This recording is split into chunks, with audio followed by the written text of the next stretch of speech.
സങ്കീർത്തന ധ്യാനത്തിലേക്ക് ദൈവത്തിരുമനസ്സിൻ്റെ നാമത്തിൽ കർത്തൃനാമത്തിൽ സ്വാഗതം. സ്നേഹനിധിയായ ഞങ്ങളുടെ സ്വർഗീയ പിതാവേ, അങ്ങയുടെ സന്നിധിയിൽ ഞങ്ങൾ താഴ്മയോടെ ഇതാ കടന്നു വന്നിരിക്കുന്നു. വീണ്ടും ഒരു നല്ല ദിനം അവിടുത്തെ മഹത്വപ്പെടുത്തുവാൻ തന്ന ഈ അവസരത്തിന് അടിയങ്ങൾ നന്ദി പറയുന്നു. സങ്കീർത്തനങ്ങളിലൂടെ അങ്ങയുടെ വചനം ശ്രവിക്കുന്ന ഞങ്ങളുടെ ഈ 50 ദിവസത്തെ യാത്രയിൽ അങ്ങയുടെ സാന്നിധ്യത്തിനും കൃപയ്ക്കും അടിയങ്ങൾ നന്ദി പറയുന്നു. അറിയാതെ ഞങ്ങൾ ചെയ്തു പോയ എല്ലാ പാപങ്ങളും തെറ്റുകളും ക്ഷമിക്കണമേ എന്ന് ഞങ്ങൾ അപേക്ഷിക്കുന്നു. അവിടുത്തെ പരിശുദ്ധാത്മാവിനാൽ ഞങ്ങളെ നിറയ്ക്കണമേ.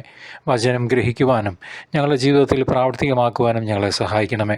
അങ്ങയുടെ ഹിതം ഞങ്ങളിൽ വെളിപ്പെടുത്തണമേ. പരിശുദ്ധാത്മാവെ ഞങ്ങളിൽ വന്നു നിറയണമേ. അടിയങ്ങൾ ഇത് ആശ്രവിക്കുന്നു. സങ്കീർത്തനം 50-ാം അധ്യായം 1 മുതൽ 23 വരെയുള്ള തിരുവചനങ്ങൾ. കൃതജ്ഞത യഥാർത്ഥ ബലി. കർത്താവായ ദൈവം ശക്തനായവൻ സംസാരിക്കുന്നു. കിഴക്ക് മുതൽ പടിഞ്ഞാറ് വരെയുള്ള ഭൂമി മുഴുവനെയും അവിടുന്ന് വിളിക്കുന്നു. സൗന്ദര്യത്തികവായ സിയോനിൽ നിന്ന് ദൈവം പ്രകാശിക്കുന്നു. നമ്മുടെ ദൈവം വരുന്നു, അവിടുന്ന് മൗനമായിരിക്കുകയില്ല. അവിടുത്തെ മുൻപിൽ സംഹാരാഗ്നിയുണ്ട്. അവിടുത്തെ ചുറ്റും കൊടുങ്കാറ്റ് ഇരമ്പുന്നു. തൻ്റെ ജനത്തെ വിധിക്കാൻ അവിടുന്ന് ആകാശത്തെയും ഭൂമിയെയും വിളിക്കുന്നു. ബലിയർപ്പണത്തോടെ എന്നോട് ഉടമ്പടി ചെയ്തിട്ടുള്ള എൻ്റെ വിശ്വസ്തരെ എൻ്റെ അടുത്ത് വിളിച്ചുകൂട്ടുവിൻ. ആകാശം അവിടുത്തെ നീതിയെ ഉദ്ഘോഷിക്കുന്നു. ദൈവം തന്നെയാണ് വിധികർത്താവ്. എൻ്റെ ജനമേ കേൾക്കുവിൻ, ഞാനിതാ സംസാരിക്കുന്നു. ഇസ്രായേലെ, ഞാൻ നിനക്കെതിരെ സാക്ഷ്യം നൽകും. ഞാനാണ് ദൈവം, നിൻ്റെ ദൈവം. നിൻ്റെ ബലികളെക്കുറിച്ച് ഞാൻ നിന്നെ ശാസിക്കുന്നില്ല. നിൻ്റെ ദഹന ബലികൾ നിരന്തരം എൻ്റെ മുൻപിലുണ്ട്. നിൻ്റെ വീട്ടിൽ നിന്ന് കാളയെയോ നിൻ്റെ ആട്ടിൻ പറ്റത്തിൽ നിന്ന് മുട്ടാടിനെയോ ഞാൻ സ്വീകരിക്കുകയില്ല. വനത്തിലെ സർവ്വമൃഗങ്ങളും കുന്നുകളിലെ ആയിരക്കണക്കിന് കന്നുകാലികളും എൻ്റേതാണ്. ആകാശത്തിലെ പറവകളെ ഞാൻ അറിയുന്നു. വയലിൽ ചരിക്കുന്നവയെല്ലാം എൻ്റേതാണ്. എനിക്ക് വിശന്നാൽ ഞാൻ നിന്നോട് പറയുകയില്ല. ലോകവും അതിലുള്ള സമസ്തവും എൻ്റേതാണ്. ഞാൻ കാളകളുടെ മാംസം തിന്നുമോ ആടുകളുടെ രക്തം കുടിക്കുമോ? കൃതജ്ഞതയായിരിക്കട്ടെ നീ ദൈവത്തിനർപ്പിക്കുന്ന ബലി. അത്യുന്നതനുള്ള നിൻ്റെ നേർച്ചകൾ നിറവേറ്റുക. അനർത്ഥകാലത്ത് എന്നെ വിളിച്ചപേക്ഷിക്കുക. ഞാൻ നിന്നെ മോചിപ്പിക്കും. നീ എന്നെ മഹത്വപ്പെടുത്തുകയും ചെയ്യും. എന്നാൽ ദുഷ്ടനോട് ദൈവം പറയുന്നു, എൻ്റെ നിയമങ്ങൾ ഉരുവിടാനോ എൻ്റെ ഉടമ്പടിയെക്കുറിച്ച് ഉരിയാടാനോ നിനക്കെന്ത് കാര്യം? നീ ശിക്ഷണത്തെ വെറുക്കുന്നു, എൻ്റെ വചനത്തെ നീ അവഗണിക്കുന്നു. കള്ളനെ കണ്ടാൽ നീ അവനോട് കൂട്ടുചേരും. വ്യഭിചാരികളോട് നീ ചങ്ങാത്തം കൂടുന്നു. നിൻ്റെ വായ് നീ തിന്മയ്ക്ക് തുറന്നിട്ടിരിക്കുന്നു. നിൻ്റെ നാവ് വഞ്ചനയ്ക്ക് രൂപം നൽകുന്നു. നീ നിൻ്റെ സഹോദരനെതിരായി സംസാരിച്ചു കൊണ്ടിരിക്കുന്നു. സ്വന്തം സഹോദരനെതിരെ നീ അപവാദം പരത്തുന്നു. നീ ഇതെല്ലാം ചെയ്തിട്ടും ഞാൻ മൗനം ദീക്ഷിച്ചു. നിന്നെപ്പോലെയാണ് ഞാനും എന്ന് നീ കരുതി. എന്നാൽ ഇപ്പോൾ ഞാൻ നിന്നെ ശാസിക്കുന്നു. നിൻ്റെ മുൻപിൽ ഞാൻ കുറ്റങ്ങൾ നിരത്തി വയ്ക്കുന്നു. ദൈവത്തെ മറക്കുന്നവരെ ഓർമ്മയിലിരിക്കട്ടെ, അല്ലെങ്കിൽ ഞാൻ നിങ്ങളെ ചീന്തിക്കളയും. രക്ഷിക്കാൻ ആരും ഉണ്ടായിരിക്കുകയില്ല. ബലിയായി കൃതജ്ഞത അർപ്പിക്കുന്നവൻ എന്നെ ബഹുമാനിക്കുന്നു. നേരായ മാർഗത്തിൽ ചരിക്കുന്നവന് ദൈവത്തിൻ്റെ രക്ഷ ഞാൻ കാണിച്ചു കൊടുക്കും.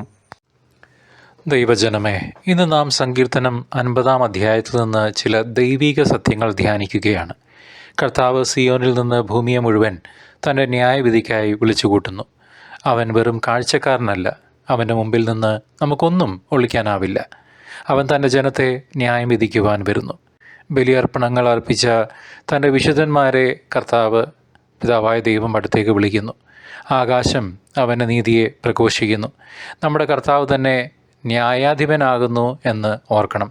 പ്രിയ സഹോദരങ്ങളെ, ലോകത്തിൻ്റെ മുഴുവൻ അധിപനായ ശക്തിയുള്ള ജീവനുള്ള സൃഷ്ടാവിലാണ് നാം വിശ്വസിക്കുന്നത്.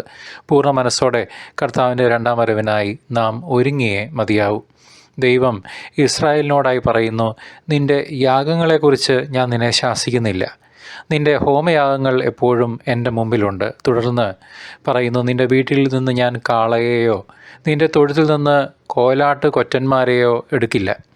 കാട്ടിലെ സകല മൃഗങ്ങളും പർവ്വതങ്ങളിലെ 1000 ജന്തുക്കളും എനിക്കുള്ളവയാകുന്നു. മലകളിലെ പക്ഷികളെയും ഞാൻ അറിയുന്നു.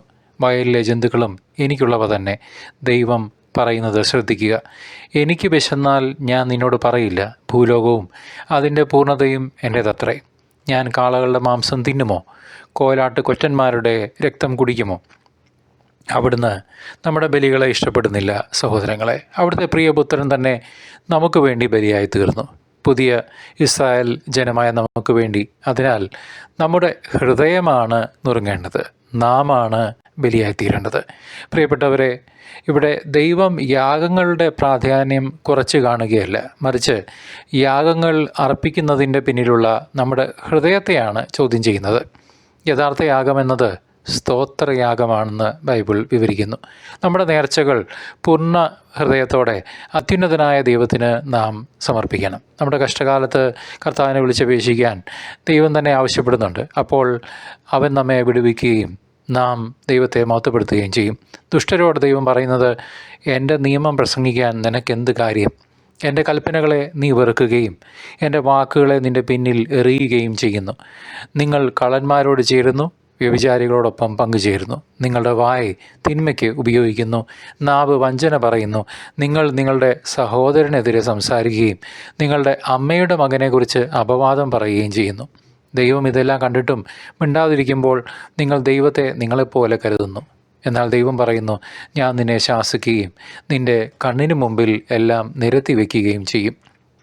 സഹോദരങ്ങളെ, സങ്കീർത്തനം 50-ാം അധ്യായത്തിൽ കാണുന്ന ഈ സത്യങ്ങൾ പുതിയ നിയമത്തിൽ നമ്മുടെ കർത്താവായ യേശുക്രിസ്തുവിൻ്റെ അനുശാസനകളുമായി പൂർണ്ണമായി യോജിക്കുന്നവയാണ്. യാഗങ്ങൾ അർപ്പിക്കുന്നതിനേക്കാൾ ദൈവം ആഗ്രഹിക്കുന്നത് നീതിയും കരുണയും വിശ്വസ്തതയുമാണ്. ഹൃദയത്തിൻ്റെ വിശുദ്ധിയാണ് പ്രധാനം. യേശു പറഞ്ഞു, നിങ്ങൾ ഭൂമിയിലെ ഉപ്പാണ്. ഉപ്പിന് രുചി നഷ്ടപ്പെട്ടാൽ പിന്നെ എന്തിനു കൊള്ളാം? മത്തായി 5:13 നാം ഇത് വായിക്കുന്നുണ്ട്. നമ്മുടെ ജീവിതം, സഹോദരങ്ങളെ, ക്രിസ്തീയ മൂല്യങ്ങളാൽ നയിക്കപ്പെടണം. സ്തോത്രയാഗവും നേർച്ചകളും എന്നത് ഹൃദയത്തിൽ നിന്ന് വരുന്ന സ്തുതിയും അനുസരണവുമാണ്. സഹോദരനെ സ്നേഹിക്കുകയും അവനോട് ക്ഷമിക്കുകയും ചെയ്യുന്നതാണ് ദൈവത്തിന് മുമ്പിലുള്ള ഏറ്റവും വലിയ യാഗം. അന്യരുടെ നേരെ വഞ്ചനയും ദുർഭാവവും കാണിക്കുന്നതിനെ കർത്താവായ യേശു ശക്തമായി അപലപിക്കുന്നുണ്ട്. അതിനാൽ പ്രിയപ്പെട്ടവരെ, നമ്മുടെ കർത്താവിൻ്റെ രണ്ടാം വരവിനായി ഇപ്പോൾ കാത്തിരിക്കുന്ന അവസരത്തിൽ സങ്കീർത്തനം 50-ാം അധ്യായത്തിൽ നിന്നും യേശുവിൻ്റെ അനുശാസനങ്ങളിൽ നിന്നും പാഠങ്ങൾ ഉൾക്കൊള്ളാം. നാം വാക്കാൽ മാത്രമല്ല പ്രവൃത്തികളിലൂടെയും ദൈവത്തെ മഹത്വപ്പെടുത്തണം. നമ്മുടെ ജീവിതത്തിൽ ദൈവം ആവശ്യപ്പെടുന്നത് ആത്മാർത്ഥമായ സ്നേഹവും നീതിയും കരുണയുമാണ്. നമ്മുടെ വാക്കുകളും പ്രവൃത്തികളും ദൈവത്തിന് പ്രീതികരമായ യാഗങ്ങളായി മാറട്ടെ. നമ്മുടെ അയൽക്കാരും അവരെ നമ്മൾ സ്നേഹിക്കുകയും അവരോട് നാം കരുണ കാണിക്കുകയും ചെയ്യുന്നതിലൂടെ നാം ക്രിസ്തുവിൻ്റെ യഥാർത്ഥ അനുയായികളായി മാറുന്നു. സഹോദരങ്ങളെ, സ്തോത്രയാഗം അർപ്പിക്കുന്നവൻ എന്നെ മഹത്വപ്പെടുത്തുന്നു. തൻ്റെ നടപ്പിനെ ക്രമപ്പെടുത്തുന്നവന് ദൈവത്തിൻ്റെ രക്ഷ കാണിക്കും. അതിനാൽ ദൈവത്തെ മറക്കാതെ, സഹോദരങ്ങളെ മറക്കാതെ, ദൈവത്തിൻ്റെ വഴികളിൽ നടന്ന് സദാ ദൈവത്തിൻ്റെ രക്ഷയ്ക്കായി നമുക്ക് ഒരുങ്ങിയിരിക്കാം. തിരിച്ചറിയാം, തിരുത്താം, മടങ്ങി വരാം നമ്മളുടെ അപ്പൻ്റെ അടുത്തേക്ക്. ഇന്ന് തന്നെ നമ്മുടെ ഓരോ ചുവടുകളും സ്നേഹത്തിൻ്റെയും പ്രത്യാശയുടെയും പ്രകാശമായി മാറട്ടെ.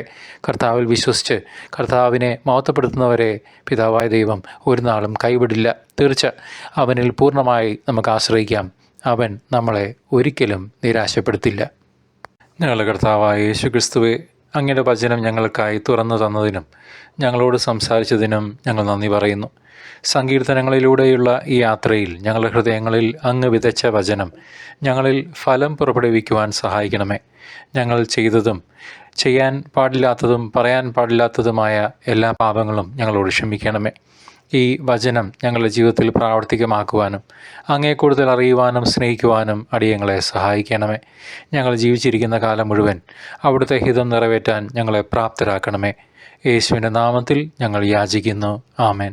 സഹോദരങ്ങളെ, കർത്താവിനെ ഇനിയും അറിയാത്ത ഒരു വ്യക്തിക്കെങ്കിലും ഈ സങ്കീർത്തന ധ്യാനം പങ്കുവയ്ക്കാം. സുവിശേഷ വേലയിൽ നമുക്കും കൂട്ടാളികളായി പങ്കുചേരാം. ദൈവം നിങ്ങളെയും നിങ്ങളുടെ ജീവിതങ്ങളെയും സമൃദ്ധമായി അനുഗ്രഹിക്കുകയും അത്ഭുതകരമായി വീണ്ടെടുക്കുകയും ചെയ്യട്ടെ.